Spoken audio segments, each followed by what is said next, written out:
So we have a double parasha this week, guys. We have the double parasha. It's Perashiyyot Huqat and Balaq. Let's give just a very basic story about what happens in each parasha. In Huqat, when it opens up, talking about the Hukah of the Para Aduma, which is when somebody touches a dead body, in order to become pure, they must quarantine, which is interesting, for 7 days, and they must sprinkle the ashes of the red heifer on themselves from on days 3 and day 7. And then after that happens, then they are able to become pure after they dip inside the mikveh. That's how Hukat opens up. And then the major event that happens also in Hukat is Miriam passes away. And after Miriam passes away, Bnei Israel gets to a place called Me Meriva, where they run out of water. Moshe is told to speak to the rock. He hits the rock. The people get water, but Moshe is told that he is no longer going to enter Eretz Israel. Then in Parashat Balaq, right? Then at the end of Hukat, Bnei Israel does a lot of fighting with different nations: Edom, Sihon, Amalek, and the king of Moab, in the opening of Balak, which is Balak, he says, look, we're next on the hit list of the Jews. We got to do something drastic. The drastic thing that we have to do is we have to hire the prophet Bil'am. We'll hire him to curse the people. He'll curse Bnei Israel, and then we'll win. Bil'am is connected to God and knows already that curse is not going to work. He says, I can't go only if Hashem wants me to. Hashem tells him no. But Balak's people, they come again, and he says, we'll give you more money. He says, let me go ask Hashem again. He asks Hashem again. He says, do what you want. He goes, and he obviously cannot curse the people. In the interim, there's an episode with Bil'am's donkey that he's riding that sees the angel of God that's trying to block his way.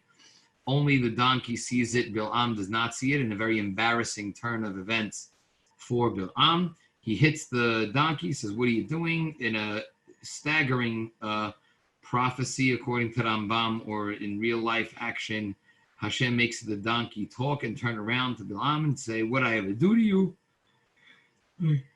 I'm so loyal to you. I am what you need. You always needed me, and I'm always here for you. And Bil'am still doesn't get the point and answers the donkey back. Finally, it ends with the berachot of Bil'am, because he can't curse Bnei Israel. He could only bless.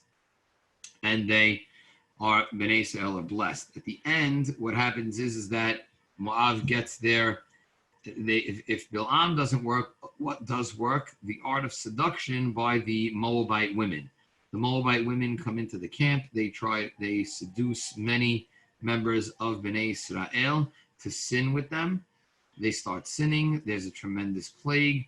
And then we have the episode of Cosbi and Zimri, right? Cosbi was the Midianite princess. Zimri was the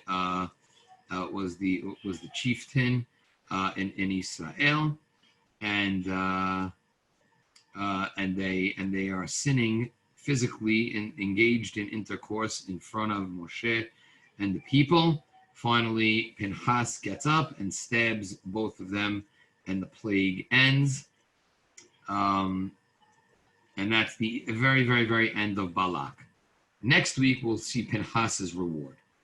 So I just want to make sure everybody got that summary. I hope you benefited from the summary of what's happening. Okay. Let's go to some Divrei Torah regarding the Divrei Torah that you can share on the table.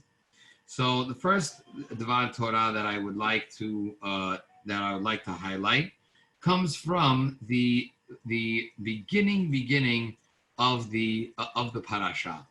In the beginning of the parasha, what do we see?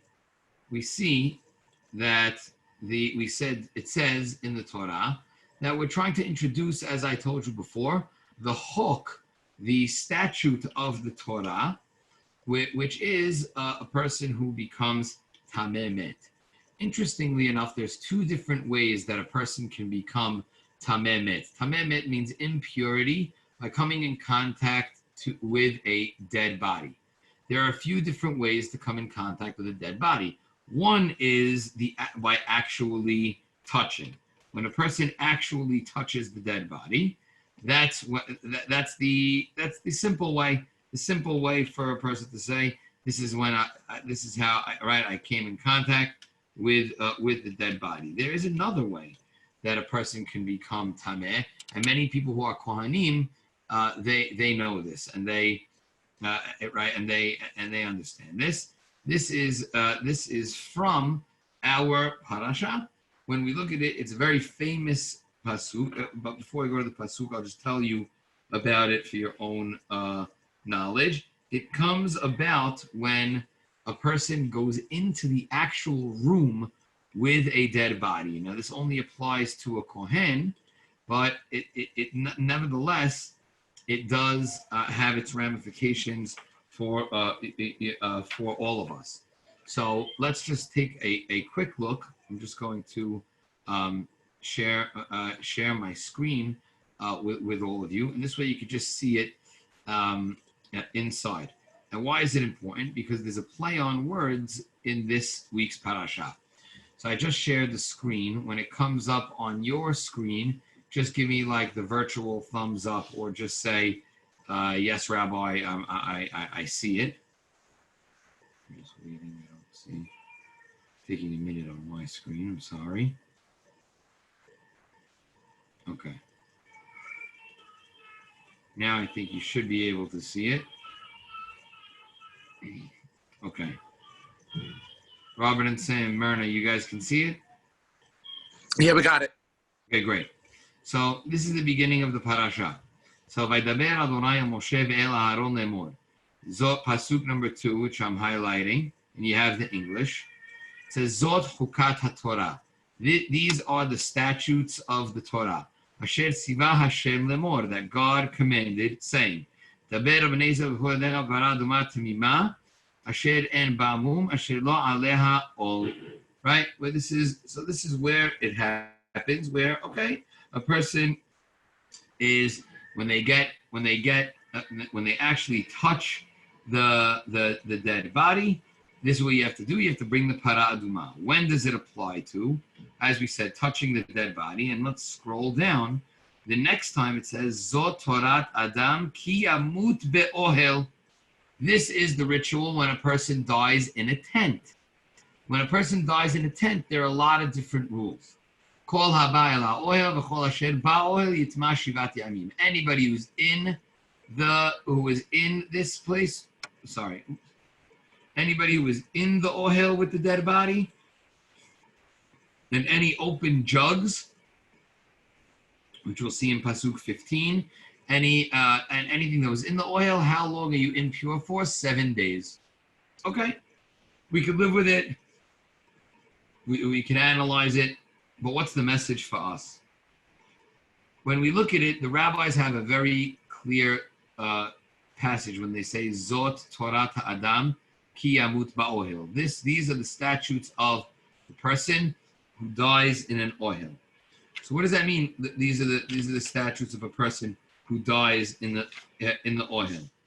Well, the Gemara says that this refers to this is Musar, referring to the person studying Torah. If you want to become an Adam, Zot HaTorah. This is the Torah.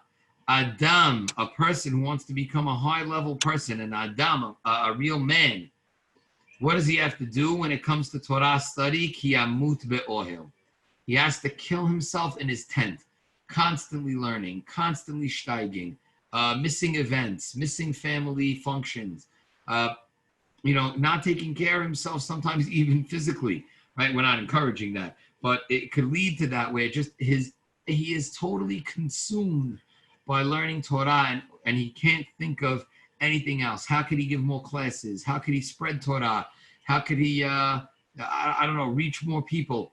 That's Adam ki yamut ba'ohel. He kills himself in the tent.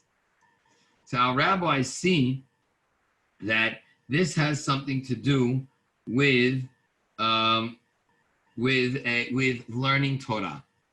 So that's point number one on Zot HaTorah, right? Because you could say, again, I always want to try to make it so that people can package this at the table.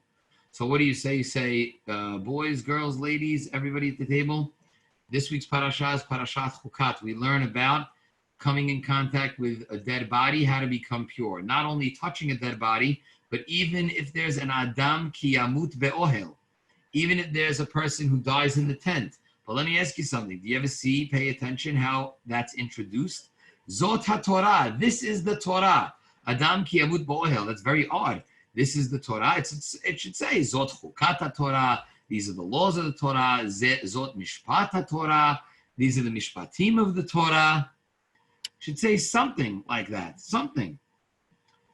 We end up not being able to get that satisfaction. So rather, what do the rabbis say? It means that a person has to kill himself over learning Torah in order to become a successful Torah scholar. Zot HaTorah. How do you acquire Torah? Kill yourself in your tent, meaning work tremendously hard at Torah.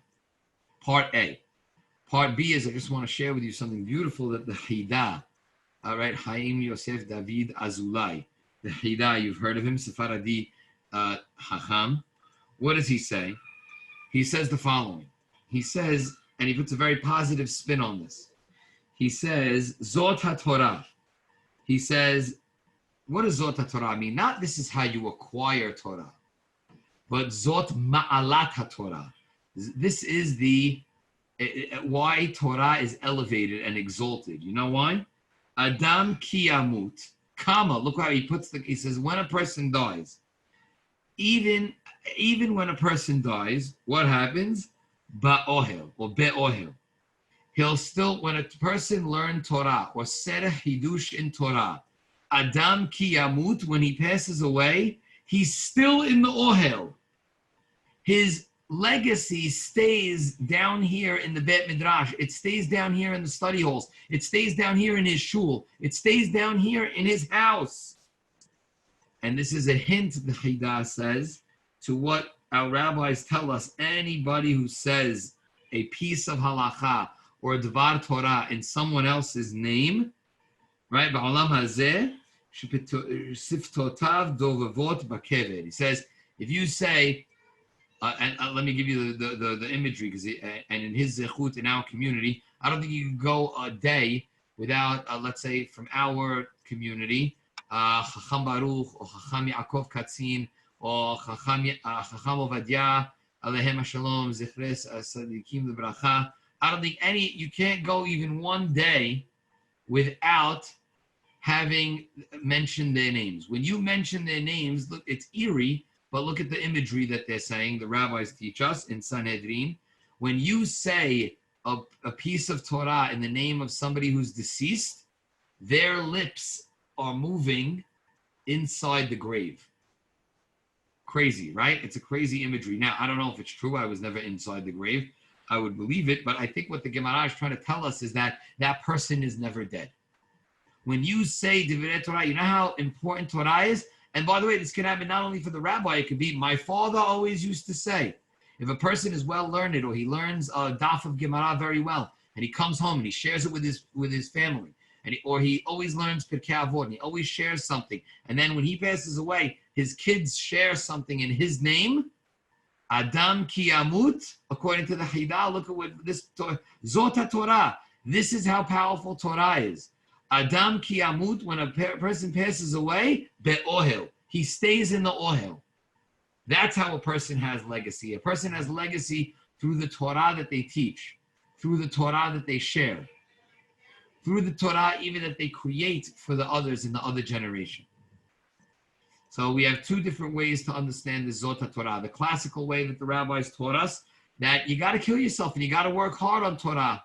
And the second way, which I think is just beautiful, how the Chidah talks to us about it, he breaks up the commas a little bit different. Zot HaTorah. This is the exalted level of the Torah. Adam ki yamut. When a person passes away, be'ohel. His divrei Torah that he said in this world still stays inside the ohel.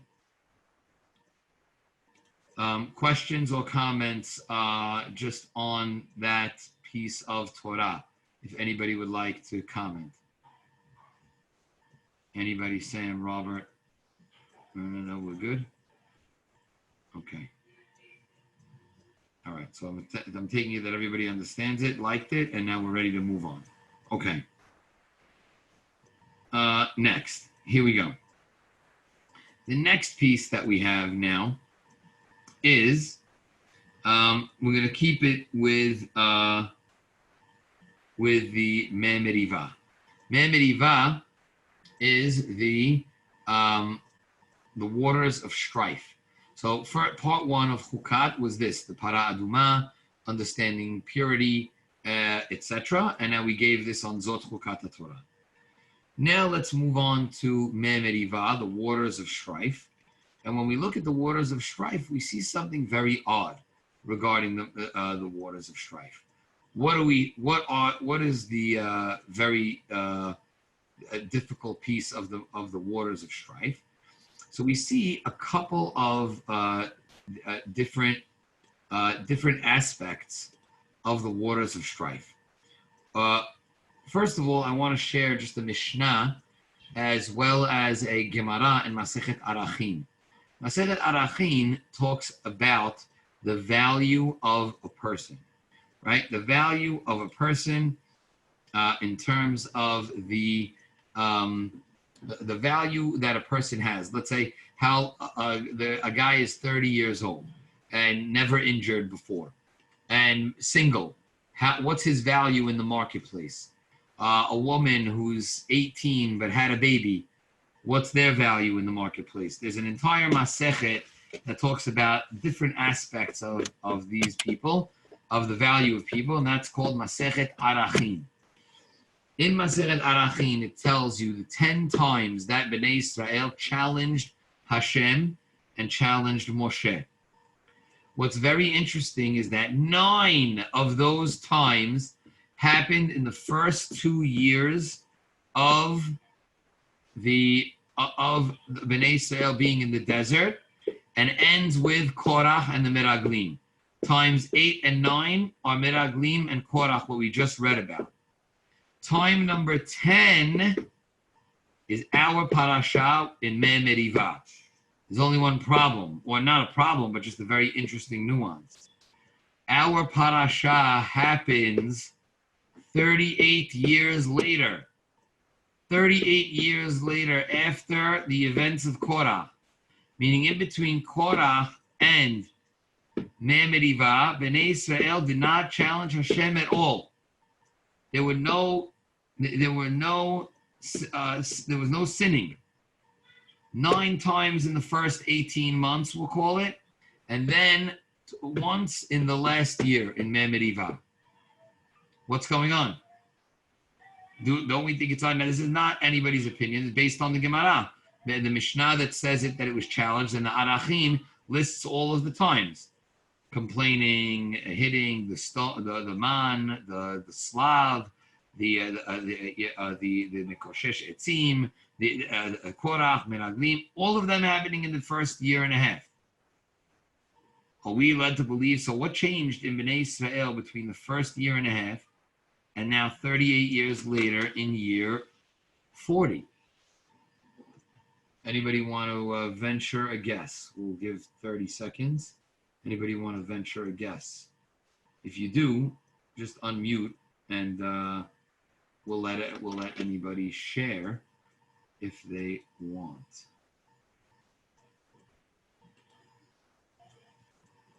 Okay, so I'll help out here.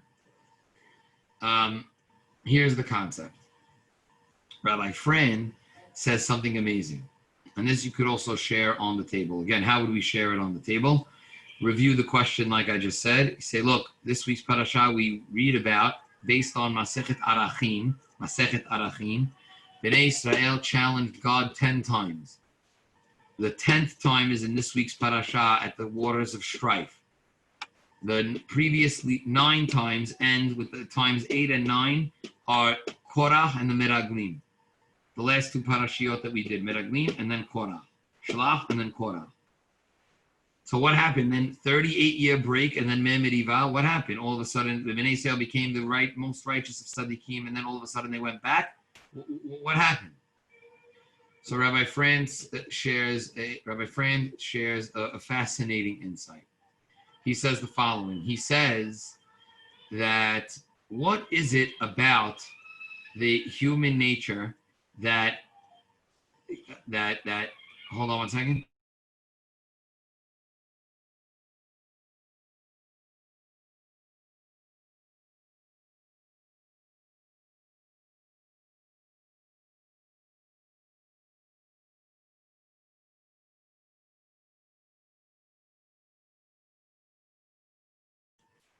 Sorry, I had to shut the baby monitor. It was echoing into our room. Okay.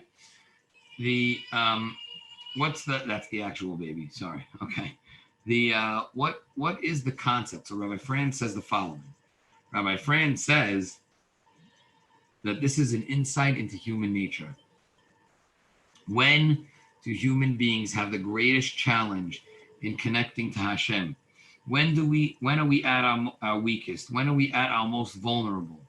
We are at our most vulnerable during transitional periods of transition, where let's say we're moving from one job to the next. We're moving from one school to the next. Where we're moving from, we used to have all of our kids home, and now everybody's married and out of the house. Or everybody has jobs, and now they're living alone without us, and now it's an empty nest. Where people are now, you know what? I used to go to shul every day, and now I don't because of COVID. I used to go to the office every day because of COVID. This is a transition. This is a new normal. It's in these times when human beings are not only the most vulnerable, they're most susceptible to sinning. Because their whole world has been turned upside down. And now any collateral or strength that they've gained with HaKadosh Baruch Hu has fallen by the wayside. This is something that is a tremendous lesson for us, not only, as I mentioned before, during the COVID-19 pandemic, but also in our lives. We need to try to catch ourselves and say, you know what, whenever we're in a transition, that's the time when the Yetzer Hara can creep in. Just like the door in the Midbar. When Bnei Israel was transitioning from Egypt all the way from Egypt to the desert, they were becoming a nation. Look how many times they sinned. Like I mentioned, the Man, the Slav, Mikoshesh Etzim, Korach, Meraglim, just to name a few.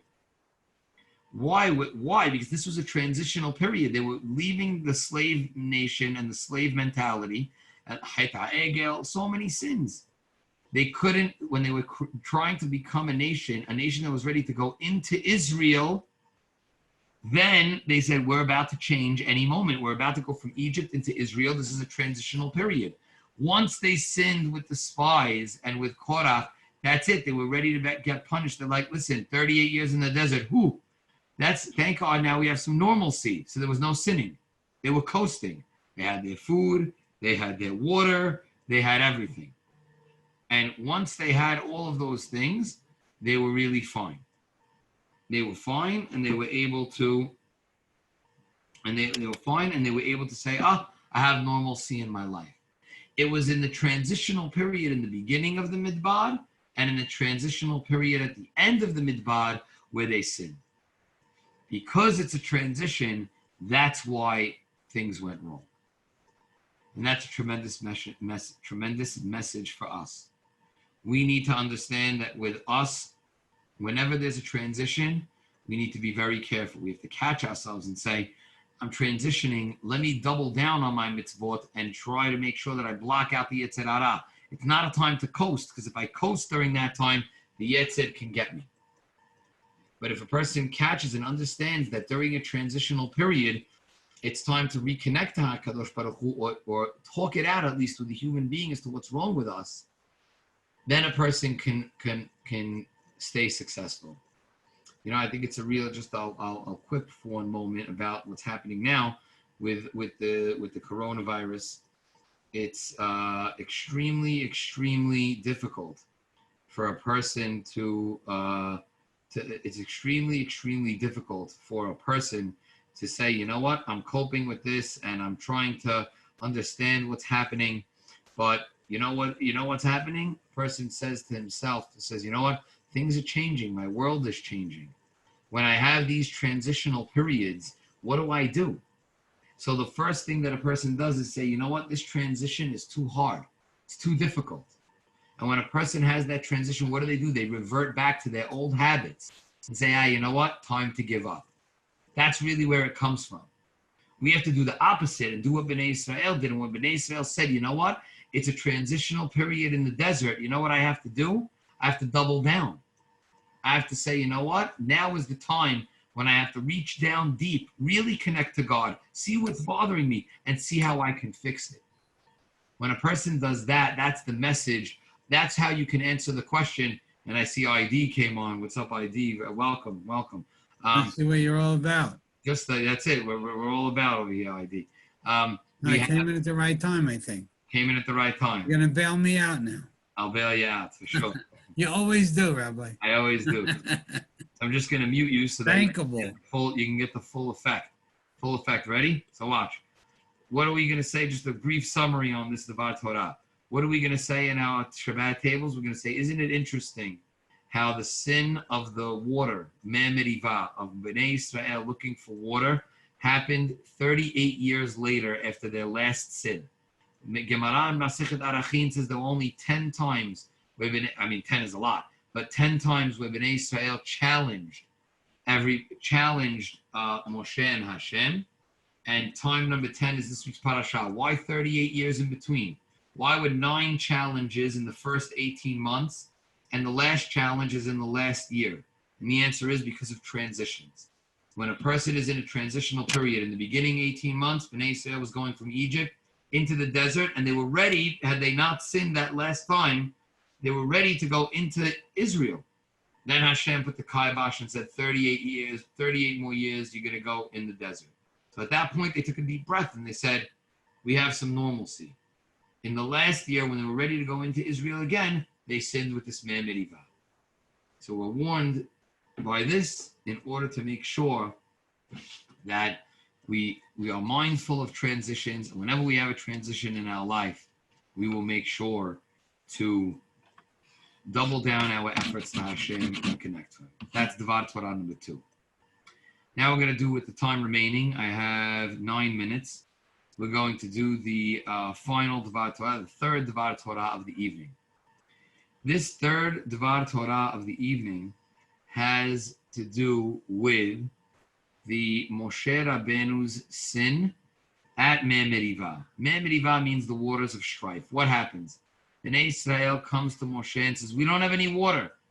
Why don't we have any water? Because Miriam died. The Torah says Miriam dies, and then the next pasuk, we have no water. The rabbis learned from this is that who is responsible for the water in the desert? Responsible for the water in the desert was the merit of Miriam. The merit of Miriam, Moshe Rabbeinu's sister. She was the one in her merit. Bnei Israel had water the entire time in the desert. Once she died, there's no water. 3 days later, they come and they complain to Bnei Israel. And Bnei Israel complains to Moshe, says, hey, Moshe, we need water. Moshe Rabbeinu comes to Hashem, says, what should I do? What should I do? I don't know what I should do. He says, listen to me. You'll be fine. Speak to the rock. He doesn't speak to the rock. What does he do? He hits the rock. Water comes forth, and Hashem says, Moshe Rabbeinu, you're out. Because of that sin, you're not allowed to go into Israel. Now, our hearts bleed when we hear that. It still hurts even now. How could this be, Rabbi? It doesn't make any sense. How could it be that Moshe Rabbeinu can't go into Israel? How could it be? Now, my answer to you tonight is not going to take away that pain. I've found that no matter what answer I try to give, even for myself, people still feel like it's an injustice. People still feel like it's wrong. But we have to try our best to study it and learn it, because we can't blame Hashem and say that Hashem is not just. When a person passes away, God forbid, our first words out of our mouth is Baruch Dayan Ha'emet. God is the God of truth. So God being the God of truth, we can't say that what? that he is non-just. There was injustice done to Moshe.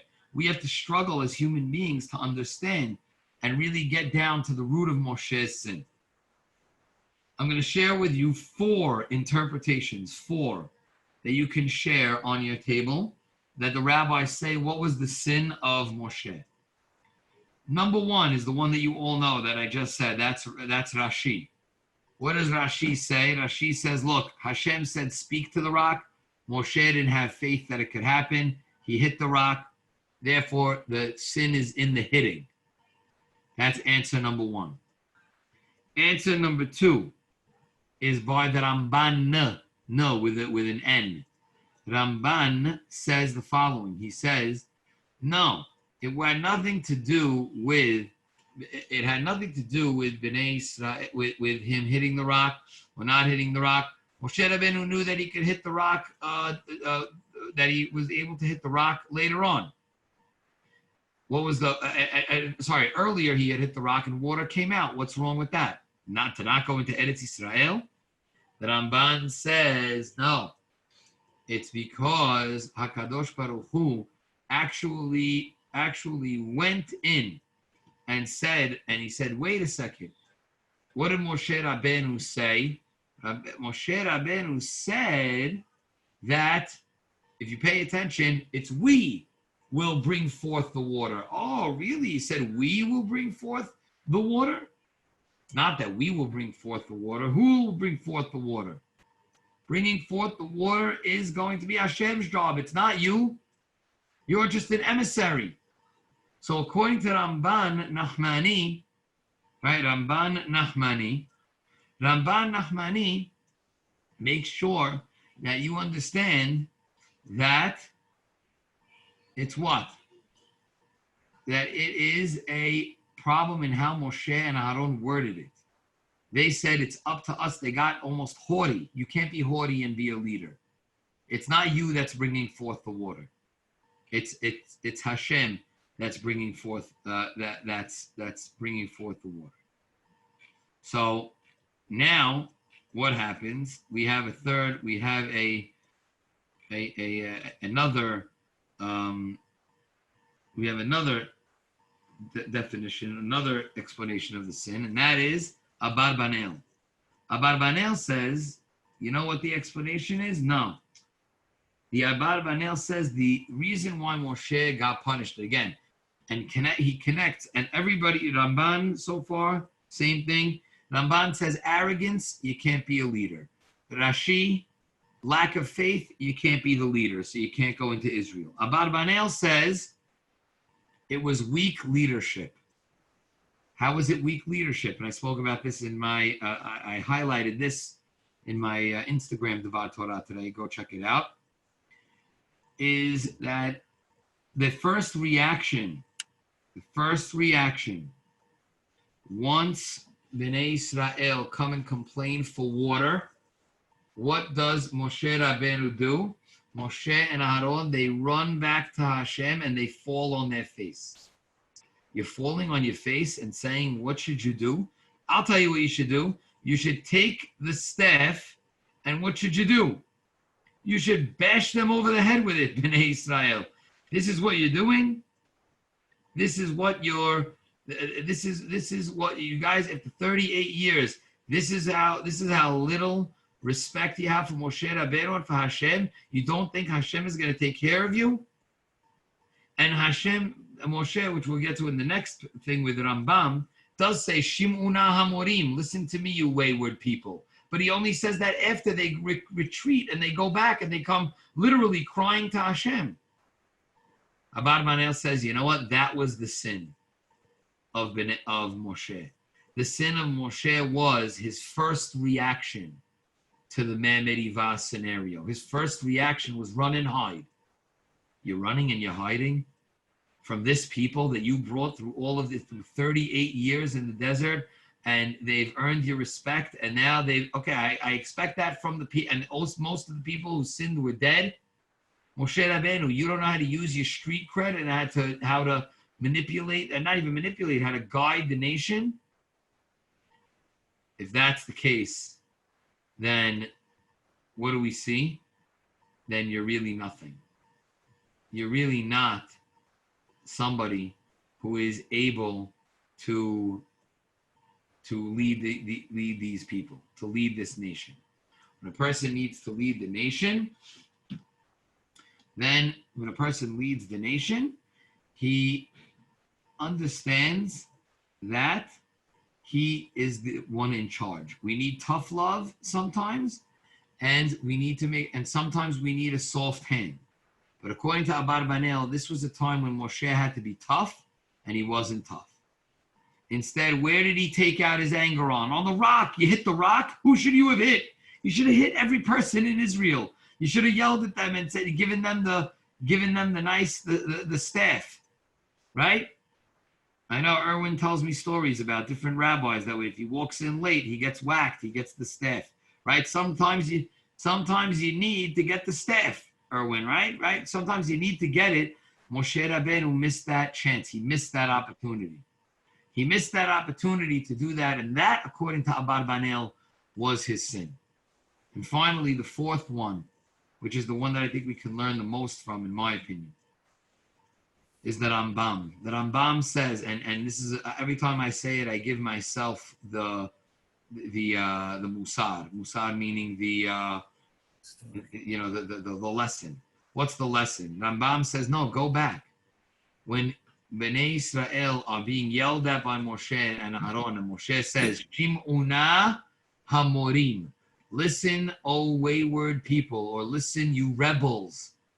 Hashem says this type of anger can never happen. This type of anger can never be what happens to you.